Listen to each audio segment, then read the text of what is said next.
what we're learning here, if you haven't, you're familiar with how El Salvador is really leading the world in Bitcoin adoption.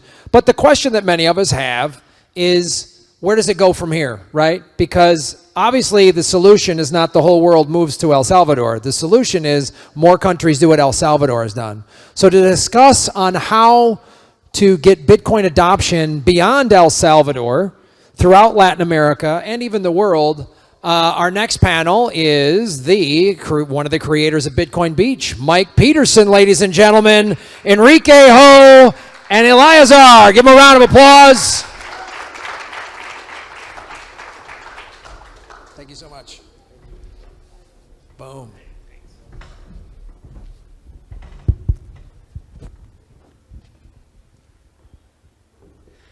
Well, thank you very much for coming to see our presentation. We'll just get through it. Basically, one of my main questions has been, how is Bitcoin going to be adopted going forward? So a question that I always had was, is this going to be a top-down approach, Bukele style, or is it going to be a bottom-up approach, as happened with Bitcoin Beach, which I'm really interested in learning how they did it, as well as a Bitcoin Lake in Guatemala. It is scalable because there's a lot of work being done in a geographical area that's limited. And then how are you going to do, is it possible to do it in other areas of El Salvador or Guatemala, or do you have to put the same effort as when you founded Bitcoin Beach or Bitcoin Lake, and how the politics interact with the bottom-up approach and so forth. So just to start, basically, would like to hear from Mike first, and then from Eliazar, how it all started, how it's working, how is the politics of the government helping you or harming you, and the big question, is it scalable? And what lessons would you give to people, the do's and don'ts, for other Bitcoin communities to happen and start in other parts of the world? So give it to you, Mike. Yes. So what a lot of people don't know is Bitcoin Beach, the end goal of Bitcoin Beach was never Bitcoin adoption per se. We see Bitcoin as a tool to empower those who have been excluded from the traditional financial system. We see it as the world's fairest money, but it's still just money. It's not the end-all be-all. But because it is the world's best money, it really impacts how society can be structured. So I saw this firsthand in El Salvador and in the small town of El Zante, how generation after generation was growing up without their parents around, because the only way for parents to provide for their kids was to leave El Salvador, often illegally, go to the US, and because of the way the financial system was set up, that was the only way they could make it. And so it created this cycle of violence and destruction in El Salvador, because these kids were growing up without their parents around. They became prey to the gangs. As the gangs grew, there was less local job opportunities, was forced more people to flee. And so it kind of created this cycle of destruction. And so what we set out to do was really to turn that around. And initially we weren't even using Bitcoin. We were just working in the community, paying the kids in fiat to clean the rivers or clean the beaches, giving small stipends for them if they got good grades and stayed in school. And it helped a little bit, but there was still something missing. And then when we got this Bitcoin donation and we set out to create this circular Bitcoin economy in El Zante, we saw that it really transformed the minds of these young people. It was, to be honest, I didn't even anticipate this happening, but we saw for the first time they started thinking, what is money? And what is the opportunity cost of spending now versus saving? And it really got them thinking about the system that they were in, and bled over even to things like education, where they all of a sudden realize, hey, if I spend more time in school, if I have deferred gratification, I can earn a better wage and do something I enjoy more. And so we saw it really roll over, not just from the financial realm, but really change people's mindsets. And I think for those of you who have been in the Bitcoin space for a while, you can probably relate to that and how it's transformed things in your own life. And we've seen that same thing happen in El Salvador. And so it really did start from the bottom up in that way. And do you want to get into I can't remember if you wanted me to cover everything right away, or... Well, let's first go to Eliazar, so to tell how did it start? Were you impacted by what Mike was doing in El Salvador?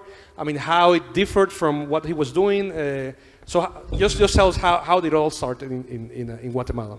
Okay, so before I start, thanks to some Bitcoiners in Panajachel, he bought some cups for you guys. So please, I'm not taking those cups back to Guatemala. So please, can you grab those over there and take with you? And I want to see all these cups all around the world. We saw Lago Bitcoin start at the end of 2021, and with Patrick Melder. He is the founder of this project, and I joined this project at the beginning of 2022. But what really changed my mind was when I started reading about Bitcoin, what's going on over there, and when I came down to El Zonte.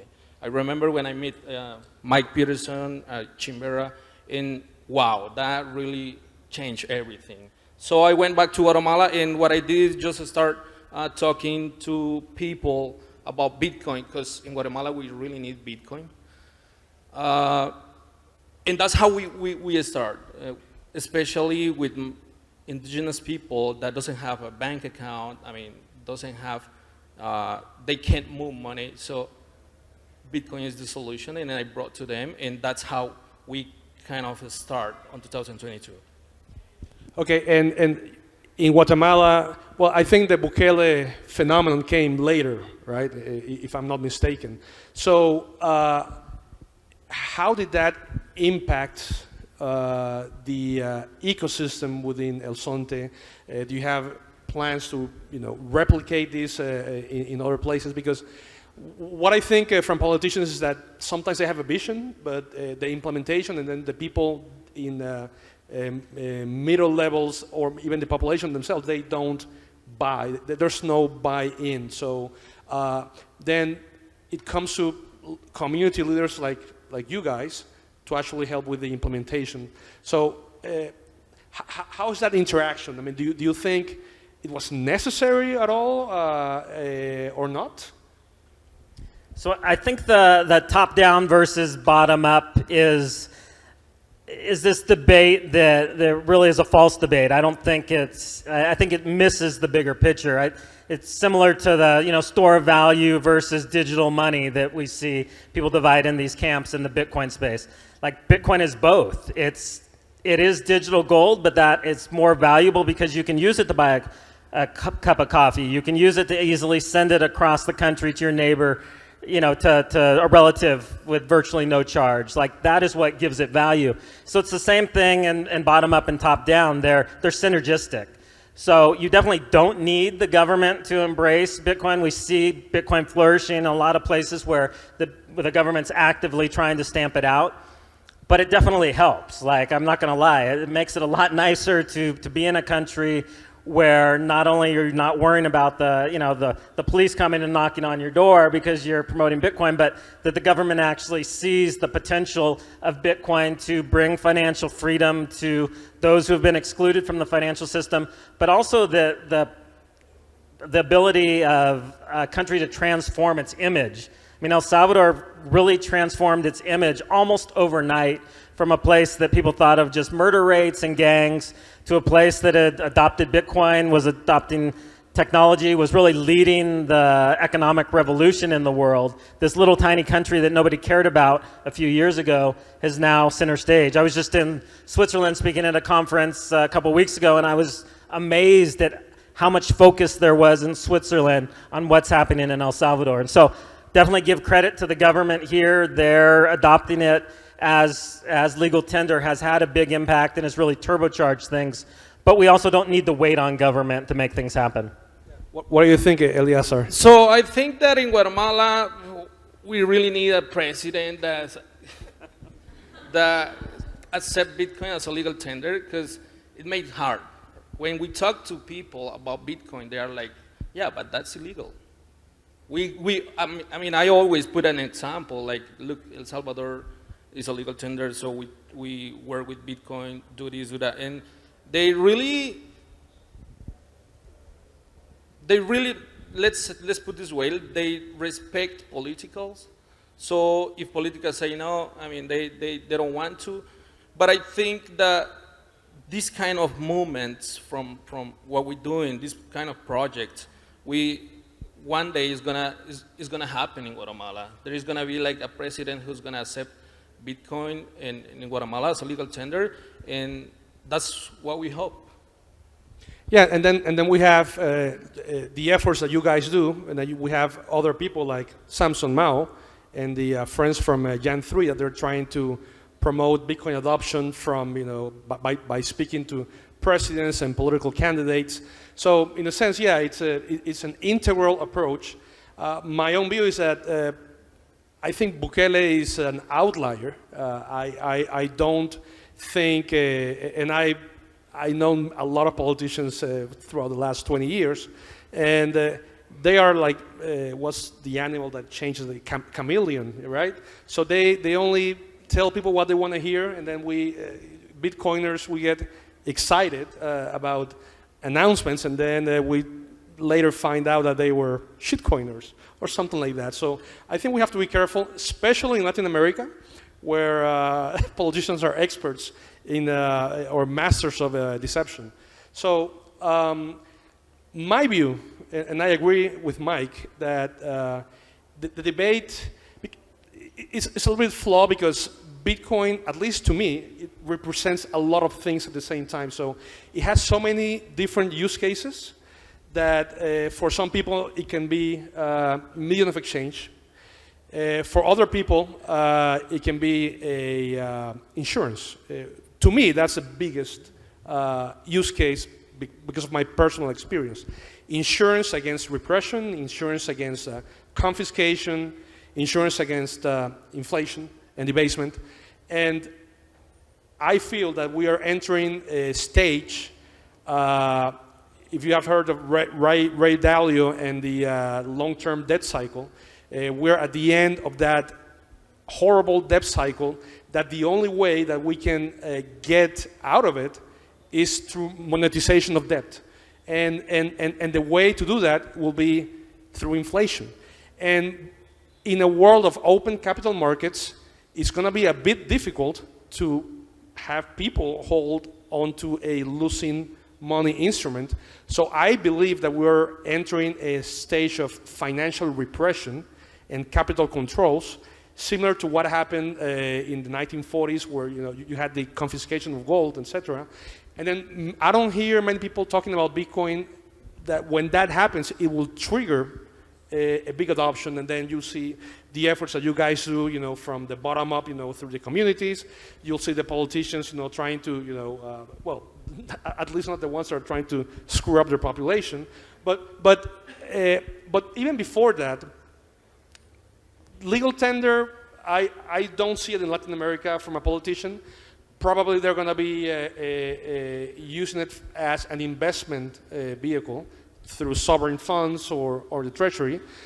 Because if you see Bitcoin, the rate of return has been 150% per year, and there's so many problems with the contingent liabilities of Social Security and the pension system, and then the traditional assets that they invested in, which is stocks and bonds, they're going to be horrible in the next 10 to 15 years. So I see maybe adoption at the top level from an investment perspective. That's how it's going to start. And then when the shit hits the fan, I think that a lot of people are going to be adopting Bitcoin. I don't know if you guys have any. In the end, it's like, from which viewpoint you see Bitcoin and how it's going to solve the people's problems. I think the one thing that the president here showed the world was that by adopting Bitcoin, it really put El Salvador on the map. People didn't care about El Salvador before that. In fact, a lot of you in this room probably couldn't have pointed out El Salvador on a map a few years ago before the president made that ballsy, I mean, that was a ballsy decision to adopt Bitcoin as legal tender. He knew he was going up against the IMF, against the US government, against all these powers by really challenging the dollar financial system that dominates everything. But I think that he has shown that in doing that, he's not only elevated his own position, he's elevated the opportunities in El Salvador. There's all this investment flowing in. You have huge companies like Bitfinex and Tether now that are very focused on El Salvador. You have lots of small and medium-sized companies that are flowing in here, bringing good paying jobs with them, and really transforming the prospects of Salvadorans that they're going to have, especially for the young people. The next generation are going to be making 3-4 times what their parents made because there's so much more opportunity coming in. So I do think that it was a unique decision that he made, but I think that the smart politicians will start to realize that there's actually political benefits from this. I mean, Nayib Bukele is going to be in the history books. Everybody will know who he is 100 years from now. You can't say that about most of the politicians here. So I do think that a lot of the politicians will start to even change their calculus around the way they view things. And I think that will be helpful. I think we've seen that even in the US, how there's certain politicians now that have become pro-Bitcoin, and that's held back some of the, the more damaging legislation that's been proposed. And so I think it's going to be a continued movement, but also as you see the US government continue to weaponize the dollar system, I think you're going to see a lot more sovereign countries realize, hey, we need to at least look at Bitcoin as an escape route in case things get closed down on us. So I think we're just going to keep moving in that direction, but El Salvador is definitely leading the way. Yeah, especially just to complement your point, when the U.S. and the Europeans just confiscated the central bank reserves of Russia, which was unprecedented, and not many people talked about that. But I think that it's a turning point in probably the use of the dollar as a world reserve currency. And I don't understand why it was not that big of a deal.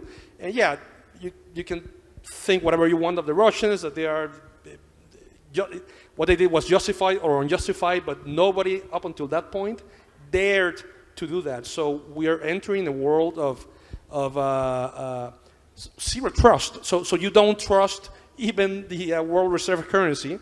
And of course, the next logical step would be Bitcoin, because at some point, the US will not be the reserve currency of the world. I don't know, the average lifespan of a reserve currency is usually, what, 80, 90 years? So from a game theory point of view, the US wouldn't want China to be the reserve currency. So none of them, because none of them will have the power to actually implement their own currency as reserve. Gold cannot be, because of all the problems with the weight and then how you verify gold. So the next logical step would be Bitcoin. How long will that take? I have no idea. It can be 10 years, 20 years, 30 years. But yeah, I agree with you. I think it's the next logical step. I think Bukele will go as well down in the history books, but I still think he's an outlier. Maybe Milei in Argentina will probably, I mean, he's someone that I believe he understands Bitcoin well, but I think his priority would be to dollarize Argentina, because that's a political, sensible thing, at least from the population. That's what the population want him to do. So no idea. I don't know if you have any comments, Eliazar. I think you believe that you should have a Bitcoin president in Guatemala to help you guys to scale, right?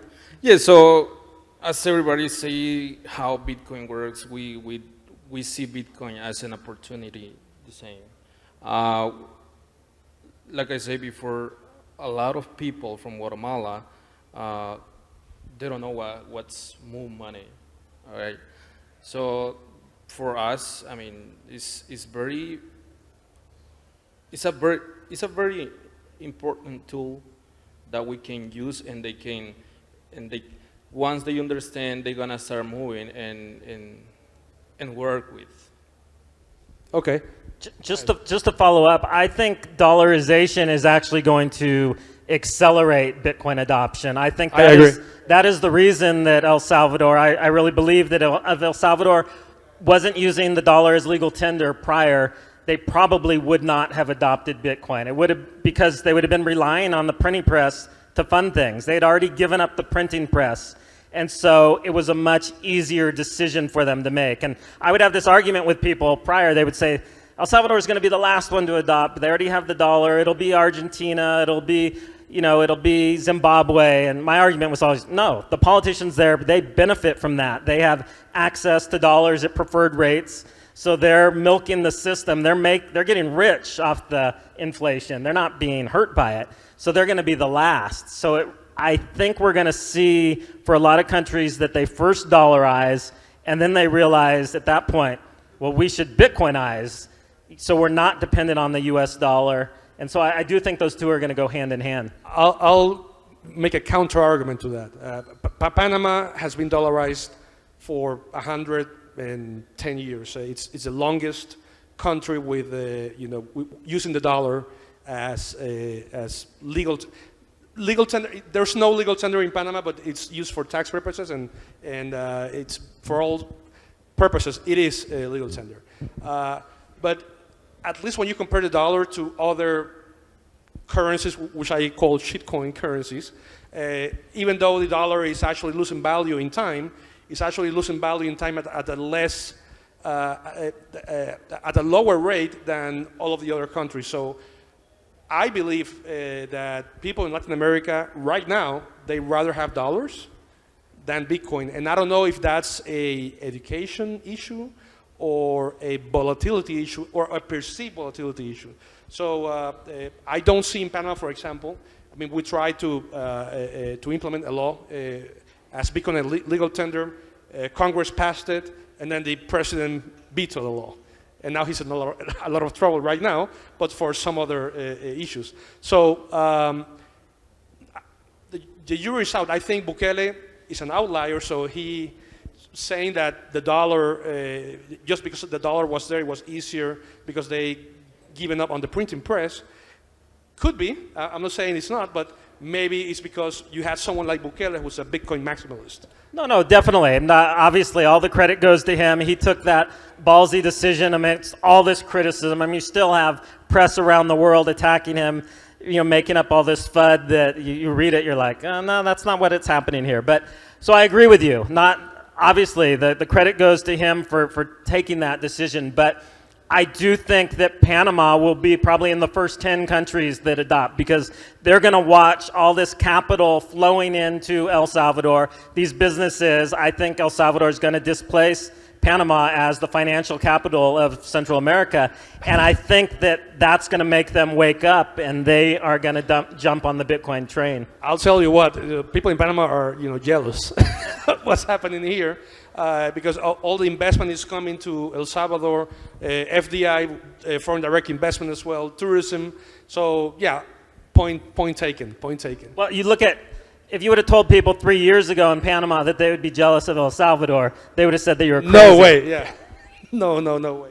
So maybe Guatemala is going to be the second one, and then Panama would follow suit. I'm not sure, and I do agree that if the experiment here works, I think other politicians are going to copy. Right now, they're starting to copy the security policy of El Salvador, because there's a lot of controversy on how Bukele is handling the security situation, but you cannot deny that this is a safe country. That before last year, the last time I came here was 2005, and it was a very different country. I do remember how dangerous it was, and now it's a completely different country. So I hear a lot of politicians in Panama and some other places that they say, well, we should implement what Bukele is doing on the security side, and then on the monetary side, if this is only, 2 years old?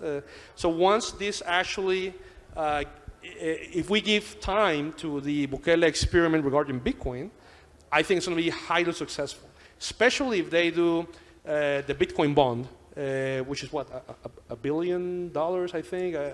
Yeah. So and they're going to be able to retire the foreign debt, once Bitcoin goes up, and then they'll be probably debt free. So yeah, I do believe that it will have a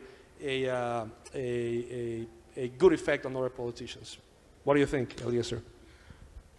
Well, and I think that I'm agree with you say that we need, people seeing Bitcoin is too volatility.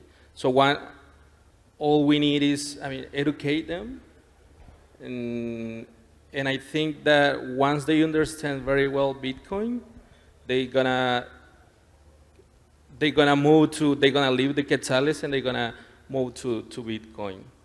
I'm seeing that in Panajachel when in January when Bitcoin went up.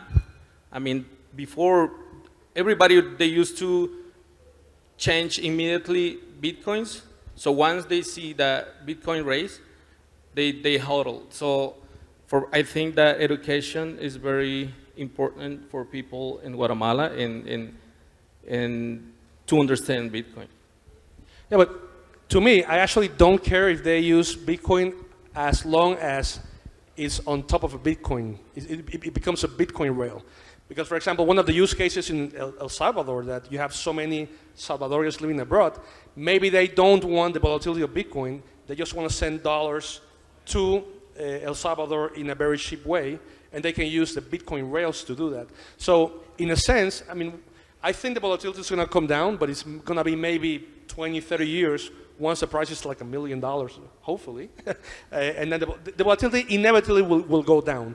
But in the meantime, you can just spend the bad money, which is the fiat, and then keep the good money. And this is what actually is happening right now. So as long as Bitcoin, and I think Blink has these stable sats that you can actually, through derivative contracts, you can have the Bitcoin one-on-one with the dollar, and then it can be interchanged seamlessly into Bitcoin and vice versa. You can have in your own wallet without fear of confiscation from the government or a bank account. You can have your own dollar stable sats, or whenever USDT actually build the rails in the second layer of Bitcoin. So I think it's going to be a game changer, and I think with you, I agree that dollarization is going to push Bitcoin. And maybe I have this theory that CBDCs are going to be like frenemies with Bitcoin, that it's going to speed up Bitcoin adoption before they become hard enemies. I don't know what you think about that. Yeah, I think the CBDCs will wake people up to the need for Bitcoin. But I think we're going to see, like you mentioned, I think we'll see continued dollarization, more countries moving away from their fiat that's handled even worse than the dollars being held. I think we'll see, you're already seeing it, Tether being used worldwide. Initially Tether was a rail to be able to buy Bitcoin. Now it's become the preferred currency in a lot of places because it has the dollar stability, but they can move it around easily. But I think over time, then they're going to start comparing how the dollar's going down in value compared to Bitcoin. So I think we're just going to see this continued move towards Bitcoin, and it's going to feel slow in the moment, but historically, looking back in the history books, they'll talk about it happening overnight. I agree. Because going back to my previous point, the U.S. federal debt is at all-time highs, 150% of GDP. If you take into account the off-balance sheets liabilities, is probably 200%. Japan is like 250% of GDP. The only way to actually liquefy that debt is through yield control. And then the savings of citizens is going to be used to pay for the cleanup of that mess. And that's when I think Bitcoin, that's going to be the last stage of the dollar, I think. But when that's going to happen, I have no idea. What do you think? No, I think even if you look at the security measures you were talking about earlier, about how that's been one of the most popular things that people are talking about in Latin America, even more than Bitcoin. The reason people are even noticing that is because the president challenged the IMF and the US to begin with and adopted Bitcoin. There's lots of countries that increase their security and nobody really cares, but they are focused on El Salvador because they're making these changes with global implications. So I think we're going to see politicians waking up if they want sovereignty, if they don't want to be controlled by foreign interests, that they need to move to a Bitcoin standard. Okay, good. Well, we don't have much time. I wanted to ask if your projects are scalable. I mean, what advice would you give folks if they want to start their own Bitcoin beach or Bitcoin lake in some other countries, like in Panama? If you can give me some advice, I would highly appreciate it. Well, I mean, first, it's not that easy to build a community. I mean, especially you're gonna find a lot of shitcoiners all around, and they're gonna come against you. But just you have to say what you learn and how you see the opportunity that's given to us, that Bitcoin is given to us, and of course you're gonna find a lot of moments that are so hard, but just don't give up and do this to change the world. I would say keep it decentralized, like Bitcoin. When El Salvador made their announcement, people were telling us, oh, you have to expand and do stuff here. And we're like, no, we're just a small team. You have to expand. You have to start something in your community. And so that's why we've structured Bitcoin Beach in a way as we can support what's happening in Guatemala. We can support what's happening in South Africa. But it's not top down. It's bottom up, happening in all these places. So there's no one point where any government can go, and we could go away tomorrow and it wouldn't matter because it's already been started, and all these other populations are popping up all around the world. All right, as you can see, Bitcoin is inevitable. Thank you very much.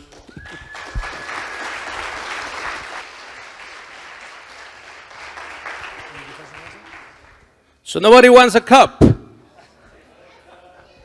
All right, I'm coming with you. Make sure you get your mugs. He doesn't want to take them back with him. Here, guys, why don't you come to the side of the stage here and get your complimentary mug. And another round of applause for the panel, ladies and gentlemen. Enrique Ho, Eliazar, and Mike Peterson, ladies and gentlemen.